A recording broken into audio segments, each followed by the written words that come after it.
1分鐘，戰神大腳長傳，朗拿度加速過埋出迎嘅門將，再輕鬆推射空門。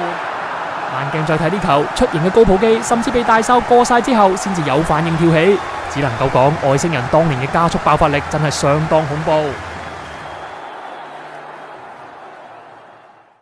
歡迎翻嚟 LF90，我係 Al 波叔。唔知道大家有冇曾經幻想過某啲超級球星可以做隊友一齊踢波嘅畫面呢？例如 C 朗同美斯一齊踢左右翼鋒，又或者麥巴比同夏蘭特一齊踢雙箭頭咁。試諗下，如果足球界都可以好似籃球咁，每年都會組織翻次全明星賽，由球迷同媒體一齊票選出全明星隊嘅球員名單，然後一齊踢翻場好波，滿足無數球迷嘅幻想。呢個畫面真係就咁諗下都夠晒興奮啦！雖然未來唔知有冇機會實現到，但係喺接近30年前，你又知唔知道國際足協真係組織過一次類似嘅活動呢？1997年喺法國世界盃分組抽籤之前，國際足協別出心裁咁安排咗一場表演賽，由即將參賽嘅32支國家隊之中，各自選出一位明星球員，分成歐洲明星隊同埋世界明星隊對戰。呢場前所未有嘅全明星賽，除咗有斯丹領銜歐洲隊之外，仲促成咗當時世界最強嘅兩位前鋒戰神巴迪斯圖達同埋外星人朗拿度嘅世紀合作。想知道佢哋會擦出乜嘢火花嘅話，就一齊睇埋落去啦！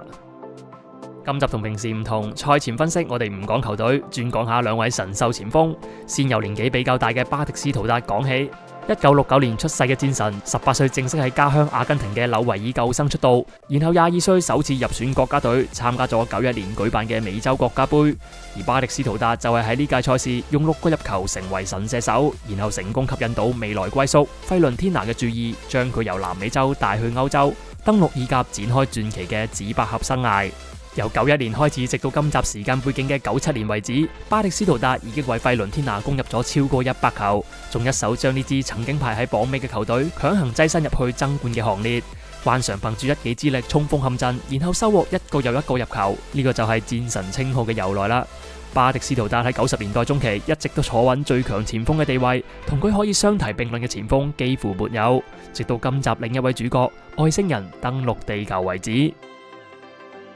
1996年，年僅20歲，初次登陸4大聯賽嘅西甲，喺巴塞隆拿上陣49場，攻入47球嘅朗拿度突然橫空出世，驚人嘅速度、全面嘅技術，令外星人火速成為世界球壇嘅焦點。而喺賽季結束後，以史上最年輕球員身份獲得嘅世界足球先生獎項，更加肯定咗朗拿度嘅非凡實力。而呢位萬眾矚目嘅外星人，估唔到喺97年嘅夏天就被國際米蘭以破世界紀錄嘅轉會費收購，意味住嚟緊嘅新球季，佢將會同啱啱介紹完嘅巴迪斯圖達成為競爭對手。由於自從朗拿度出現之後，球迷就經常會將佢同巴迪斯圖達做比較，所以今日呢場破天荒合作嘅表演賽，唔使問，門票開賣冇幾耐就已經搶購一空啦。到底呢場充滿夢幻色彩嘅表演賽，會留低乜嘢經典畫面俾大家回味呢？我哋即刻返現場睇睇。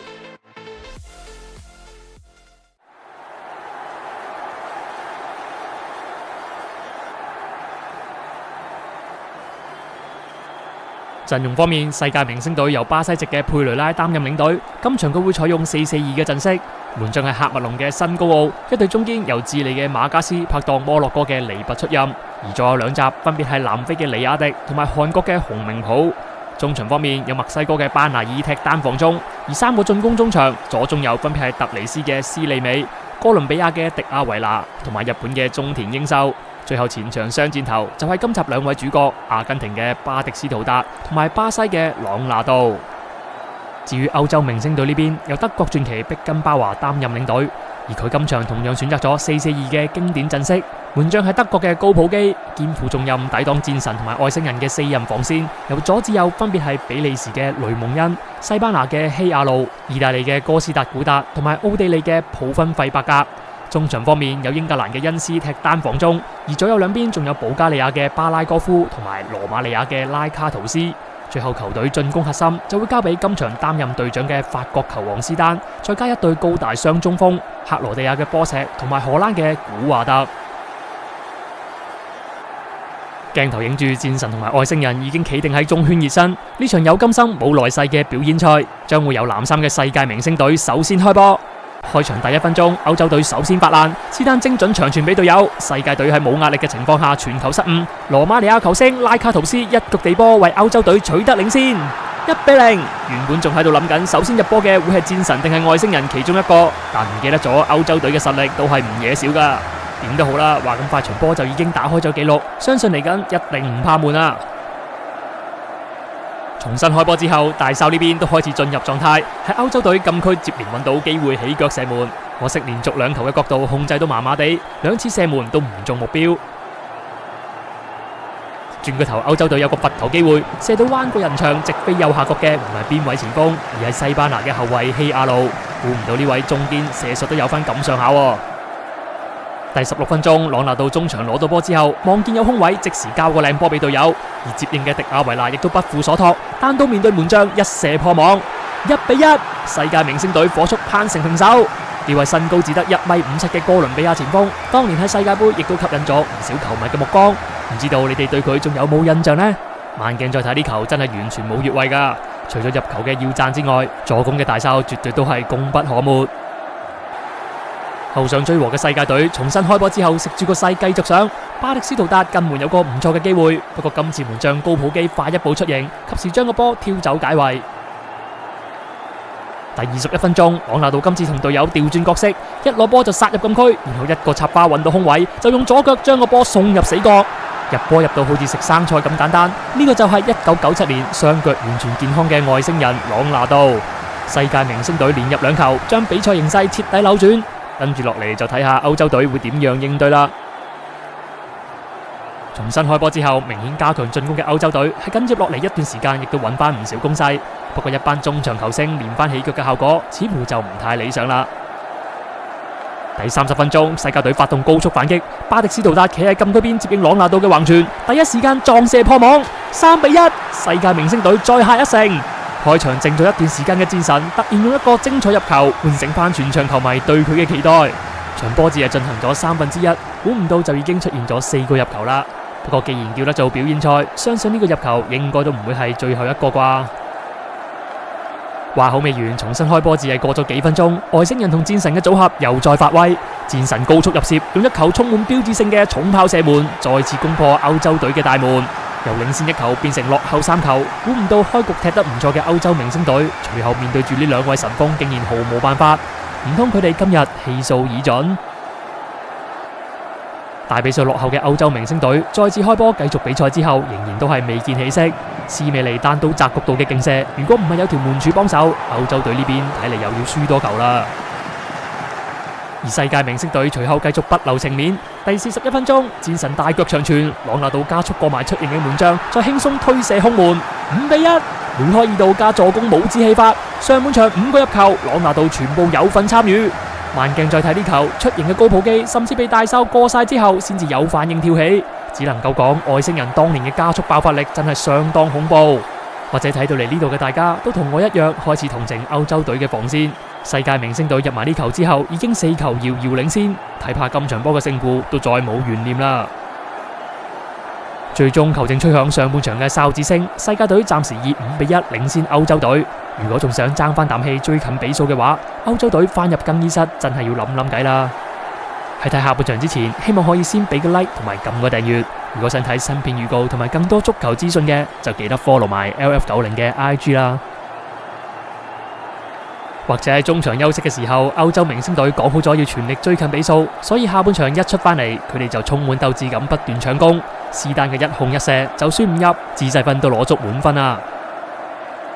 轉個頭，歐洲隊又有入球機會，波石接應隊友妙傳近門篤射，可惜今次又被門將新高奧快一步瞓身擋出。